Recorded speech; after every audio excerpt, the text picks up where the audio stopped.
Dito guys, habang naglo-lord yung mga kalaban, pinilit kong makipag-agawan. Subalit hindi ako pinalad, bagkus sa gitna pa nila ako napadpad. Nang dahil sa ginawa kong yun, kamuntikan pa kami natalo. Wala ba namang natira sa amin kahit na sino? Nagulat na lang ako kasi nung naubos kami, ang dami agad nilang sinabi. Fake check daw eka, tapos yung isa sinabihan ako ng anglala. Ang iingay agad nila no? Kaya ang sinabi ko, ganito, feeling mananalo. Medyo masasakit na salita ang natanggap ko mula sa kanila. Kaya ngayon, ipararanas ko ang pagdurusa. Takot na takot ngayong mga kakampi ko sa puntong ito guys Gustong gusto na nila tumakbo. Buti na lang malakas ang loob ko, pinalagan pa rin namin kahit kami ay tatatlo. Pero hindi ako masyadong naglalalapit, andito lang ako sa rikulan para hindi ako masungkit. Bale 5 nga pala tong sinagupa namin, pero panoorin ninyo kung paano ko to isa-isang ubusin. Pinatagos ko lang naman yung sibat ko sa kanila, tapos nung mga low HP na, tsaka ako umarangkada. Ang naging resulta, nakaminyak ang bida.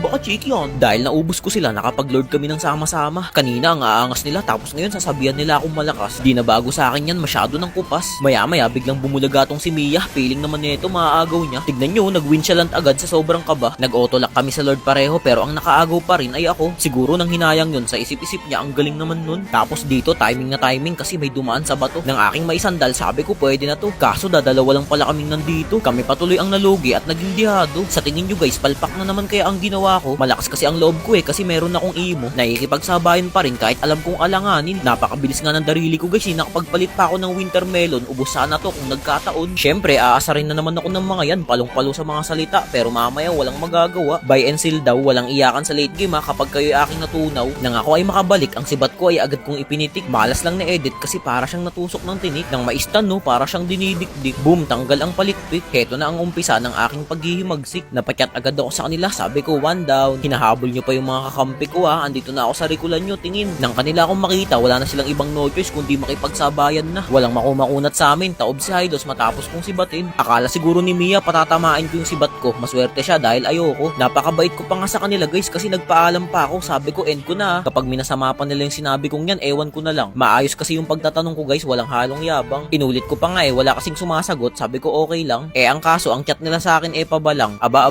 tingin siguro nila nagbibiro ako. Dahil dyan, hahanapin kita iho. Tinakot ko lang naman guys, hindi ko naman binalak pitasin. Para mamayang digmaan, kilala niya kung sino ang kanyang aatrasan. Balik rinil ko na nga pala yung mga minions dito para hindi na mahirapan yung Lord na mag-flow. Kung gusto nang pasukin ng mga kakampi ko, di go. Nang mabutas na yung pangatlong third tower nila, nagkaroon na ako ng tapang para umabante. Konting panahon na lang, lulusubin ko na sila sa tore. Kanina ang dadaldal nila, bakit ngayon parang natameme? Sabi ko sa inyo, huwag mo nang buboses kapag hindi pa ako seryoso kasi mapapahiya lang talaga sa dulo. Buti nga hindi pa ako nagta-tower lock mas inuna ko pang ubusin sila para masaya. Baka check yan, pinaasa na naman ang mga kalaban. Sana guys, wag nyo silang turalan yung tipong panay ang chat pero sa huli wala namang binatbat. Palagi nyo tatandaan, ipanalo nyo muna bago nyo angasan ang bida.